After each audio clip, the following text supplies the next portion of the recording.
မပါပဲသူတစ်ပါးတို့ရဲ့အကျိုးစီးပွားကိုကျွမ်းနိုင်သမျှပေးဆက်ခြင်း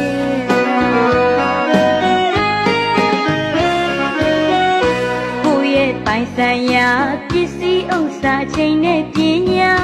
ဆွလို့မျှဝေသူတို့စိတ်နှလုံးသားမှာမျောလေးခြင်းကင်းစွာယူစင်ခြင်းမြတ်တာသာနာခြင်းငါကယူနာပါငုံမျက်စိတ်ထားရှိသူတို့သာ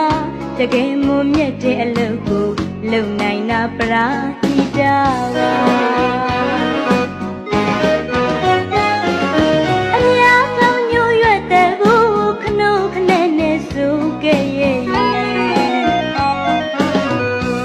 မဖဲမဆောင်ကိုလန်းညငိုရှင်းရှုတာနဲ့စိတ်ကောင်းရဲ့ရှင်မုံမြတ်ခြင်းနဲ့တန်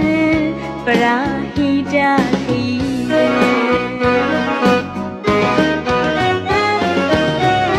ပါသာသာသနာလူမှုရေးမြမကြံနဲ့လက်သာသနာပြု